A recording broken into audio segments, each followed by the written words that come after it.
UP TGT 2026 की परीक्षा से जुड़े हैं कुछ दिलचस्प अपडेट जरूर सामने आए हैं। मिर्जापुर और बाकी शहरों में चल रही इस भर्ती परीक्षा में जहां एक तरफ बच्चों को पेपर काफी ज्यादा आसान लगा, कुछ का कहना है कि पेपर पूरी तरीके से हलवा था, वहीं दूसरी तरफ लगभग आधे उम्मीदवार एग्जाम देने ही नहीं पहुंचे, क्योंकि कारण ही कुछ ऐसा है। देखिए, बच्चों के लिए हलवा लग रहा था ये पेपर, जो हम नहीं बल्कि उनकी खुद की ही ये राय है, खुद का ही उनका ये कहना है, उम्मीदवारों की राय। लेकिन मिर्जापुर के ये 15 स्कूल में हुई परीक्षा के कहने भी बड़े अलग अलग है। देखिए, जब स्टूडेंट सेंटर से बाहर निकले तो उनके चेहरे पे एक अलग खुशी दिखी। हिंदी के पेपर देने वाले किरण सिंह और साथ ही छोटे लाल ने ये बताया कि इसमें साहित्य यानी कि लिटरेचर के कुछ सवालों को छोड़कर बाकी पूरा पेपर एवरेज और बहुत ज्यादा आसान था। वही मैथ्स का पेपर यानी कि गणित का ये पेपर देने वाले जो है अनीता कुशवाहा, जिनका नाम बताया जा रहा है, उनका ये कहना है और मानना है कि पेपर बिल्कुल वैसा ही है जैसा उन्हें सॉल्व करने की चाह थी और उन्हें काफी मजा आया। हालांकि इस बीच यादव नाम के एक छात्र ने बताया कि मैथ्स के पेपर में रफ वर्क के लिए थोड़े से और अगर पेजेस मिल जाते तो शायद हमारे लिए चीजें और आसान हो जाती। अब आधे से ज्यादा स्टूडेंट्स ये कह रहे हैं कि हम आने वाले नहीं हैं और बाकी परीक्षा में, क्योंकि पेपर है ही इतना आसान। अब ये कैसा किस्सा है? इस एग्जाम में सबसे हैरान कर देने वाली बात यही है कि दोनों शिफ्ट में बहुत बड़ी संख्या में उम्मीदवार एब्सेंट देखे गए।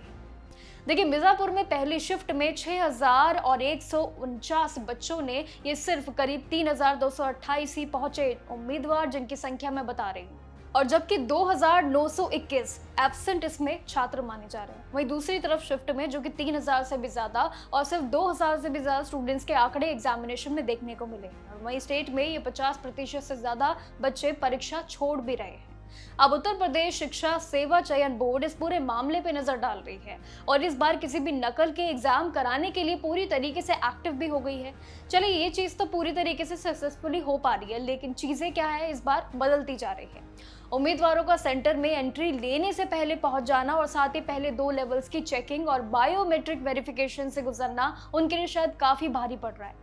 देखिए, चीटिंग रोकने के लिए जहां बॉयज के अगर जूते देखे तो उतरवा के उनकी कड़ी चेकिंग की जा रही है और वहीं गर्ल्स के बाल खुलवा के जांच की जा रही है।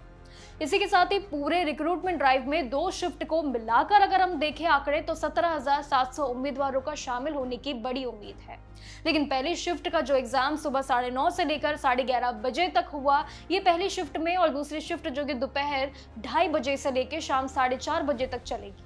लेकिन पूरे एग्जाम में नजर डाले तो इसमें रखने के लिए अगर देखें, सेक्टर और स्टेटिक दोनों के ही पुलिस फोर्सेस लगातार सेंटर्स पे मौजूद है और पूरी निगरानी कर रहे हैं। लेकिन ये सभी चीजें देखने के बाद इतना जरूर तय होता है कि आखिर यूपी टीजीटी की जो परीक्षा है, इसमें हाल ही में जो कल आपके साथ मैंने बात शेयर की थी, जिसपे कई तरीके के दावे किए जा रहे हैं, बड़े बड़े स्कैम भी इस पूरी परीक्षा में शामिल है, लेकिन उसी के चलते हुए उम्मीदवारों की बड़ी संख्या में जो गिरावट देखने को मिली, ये भी बड़ी समस्या है। आखिर परीक्षाओं का कहना क्या है? परीक्षाओं में उम्मीदवारों की समस्या भी देखा जाए तो समझ में कम आती है, क्योंकि कहीं ना कहीं जहां परीक्षा के लिए जब पेपर बहुत आसान है तो लोग उसे हलवा कह रहे हैं और एग्जामिनेशन में बैठ भी नहीं रहे हैं, और जहां पे परीक्षा जब काफी ज्यादा टफ आती है, काफी मुश्किल भरा जब परीक्षा होती है, तो उसको बच्चे कहते हैं कि ये बहुत ज्यादा टफ है, इसमें तो हमारे मार्क्स ही नहीं आ पाएंगे, दोबारा एग्जामिनेशन करवाया जाए।